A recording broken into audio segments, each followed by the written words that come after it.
Dokter wanita melakukan operasi tumor otak pada pasien tetapi malah memberikan resep obat kepada pasien. Dia juga membuang semua kapas yang tersisa ke dalam luka. Ini membuktikan bahwa pasien tidak mengalami sedikit pun kelainan. Luka tersebut bahkan bisa sembuh dalam sekejap.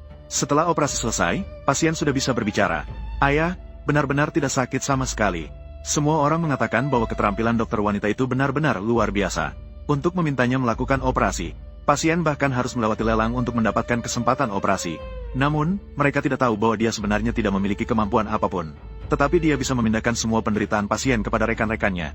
Dan wanita itu telah melalui banyak kali. Setelah operasi yang tidak teratur dan melanggar aturan, dia sudah tidak bisa diselamatkan.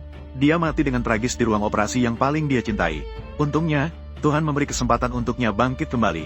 Dia terlahir kembali pada hari dokter wanita itu baru datang ke rumah sakit. Maka wanita itu bersumpah dalam hidupnya ini.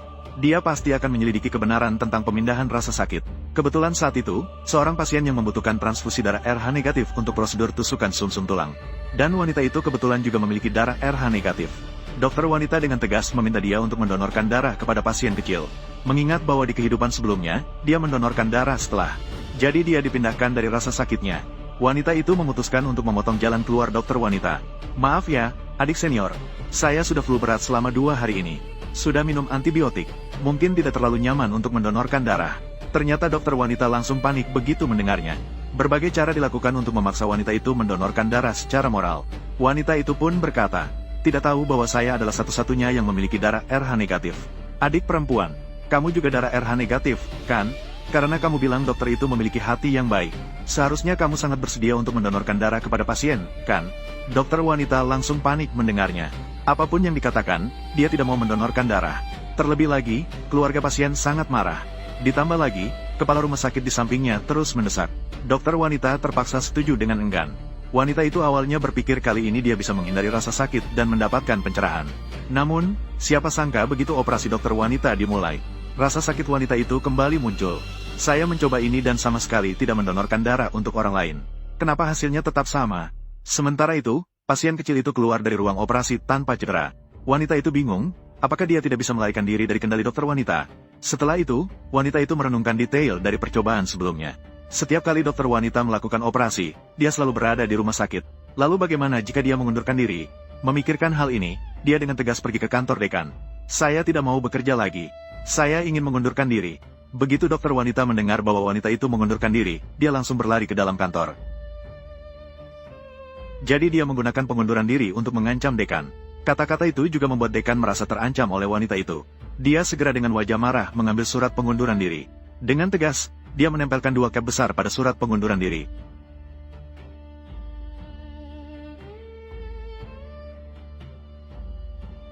Tapi wanita itu sama sekali tidak peduli. Daripada karir, dia lebih ingin bertahan hidup terlebih dahulu. Segera, dia mengemas barang-barangnya, bersiap untuk melakukan perjalanan yang bisa pergi kapan saja.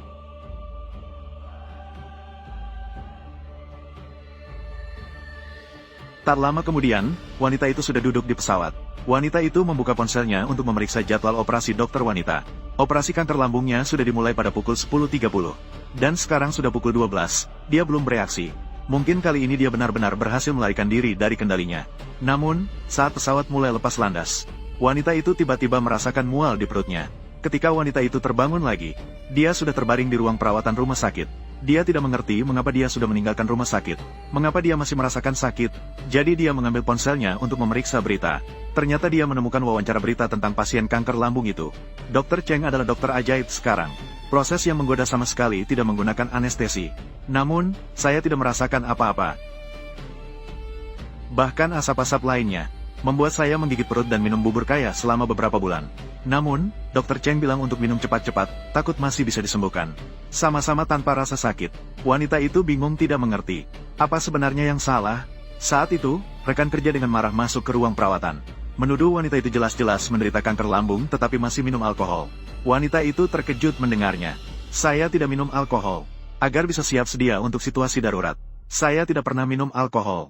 Dokter mendengar dan berkata jangan berisik. Saya sebelumnya juga menerima pasien yang sama. Dikatakan bahwa rekannya melakukan operasi untuk orang lain. Mengalihkan semua rasa sakit ke dirinya sendiri. Wanita itu mendengar dan dengan bersemangat melompat dari tempat tidur. Ingin mendapatkan kontak gadis itu. Tetapi dokter berkata bahwa gadis itu sudah tiada. Sebelum meninggal, dia menghubungi seorang jurnalis. Dia bisa memberikan alamat jurnalis itu kepada wanita.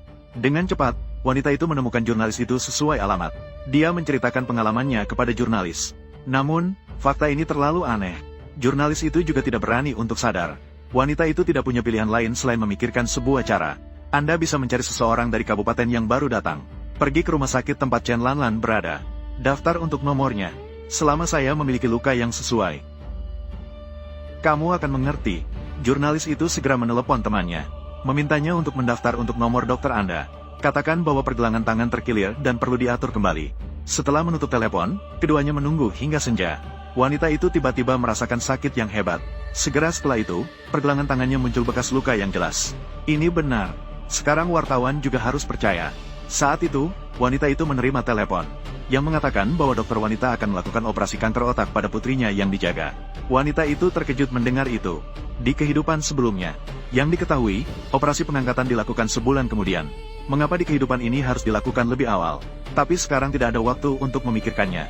Wanita itu dengan panik memohon kepada wartawan untuk bekerja sama, untuk melakukan siaran langsung nasional. Hanya dengan cara ini dia bisa menemukan masalah dokter wanita, menyelamatkan dirinya sendiri. Tolong, saya mohon. Keesokan harinya, wartawan datang ke rumah sakit dengan membawa peralatan, dengan alasan palsu untuk melakukan siaran langsung, agar lebih banyak dokter belajar tentang operasi tanpa rasa sakitnya, memberikan lebih banyak pasien kesempatan untuk mendapatkan perawatan. Para dokter di rumah sakit langsung bersemangat mendengarnya. Ya Dokter Chen, bukankah Anda selalu mengatakan bahwa ilmu kedokteran digunakan untuk kebaikan semua orang? Dokter wanita itu melihat, ini adalah teknik rahasia yang diberikan oleh guru saya. Bahkan jika siaran langsung, Anda tidak akan bisa mempelajarinya. Tapi pasien tidak percaya padanya. Menjaga nyawa 2 tahun lalu adalah nyawa. Apakah nyawa kakek saya bukan nyawa? Untuk tidak memperburuk opini publik, dokter wanita itu terpaksa setuju. Segera, kasus operasi pun siap diselesaikan. Wanita itu juga mengamati situasi operasi di televisi. Namun, perawat-perawat itu segera menyadari masalahnya. Pisau Dr. Chen ini belum disterilkan. Dokter wanita itu melihat, saya tahu. Sambil berkata, dia meminum sedikit alkohol. Minum, Apa ini sebenarnya? Seperti kembali ke zaman kuno. Menggunakan baijiu untuk disinfeksi. Segera setelah itu, dokter wanita mulai mengoperasi. Dan kepala wanita itu juga mulai terasa sakit. Melihat wanita itu hampir tidak bisa bertahan, Huli segera bersiap untuk membawanya ke rumah sakit. Sementara itu, dokter wanita di sini sudah selesai pengangkatan jaringan otak. Namun yang aneh adalah, dia tiba-tiba berjalan menuju sisi pasien, membuat sayatan di perutnya. Bukankah ini operasi pengangkatan jaringan otak? Bagaimana bisa ada luka di perutnya? Dan sepertinya pisau ini tidak disterilkan, kan? Tindakan ini membuat wanita itu ternganga. Tapi segera setelah itu ada yang lebih aneh. Terlihat dokter wanita mengeluarkan pakaian dalam pasien. Tuanku berkata, pakaian dalam dapat membuat pasien merasa tenang, sehingga mereka tidak merasakan sakit. Setelah itu, dia langsung melemparkannya ke dalam luka pasien. Setelah melakukan semua ini, saatnya menjahit. Tapi dokter wanita itu bahkan tidak menggunakan alat jahit. Dia langsung menjahit pasien dengan tangan. Setelah menjahit, dia langsung menggigit ujung benangnya. Dokter Chen ini, semua orang tidak mengerti mengapa dia melakukan semua ini. Tapi detik berikutnya, luka pasien mulai sembuh. Ya Tuhan, ternyata ada yang begitu ajaib. Tapi saat ini, wanita itu sudah meragukan hidupnya karena rasa sakit. Namun dokter wanita itu tidak berniat berhenti di sini. Dia mungkin mengalami perubahan dalam pikirannya. Jadi, perlu disterilkan sepenuhnya. Kemudian dia mengeluarkan sebotol alkohol. Setelah itu, dia langsung menuangkan seluruh botol alkohol ke dalam kepala pasien. Hingga saat itu, wanita itu tiba-tiba menyadari kebenarannya.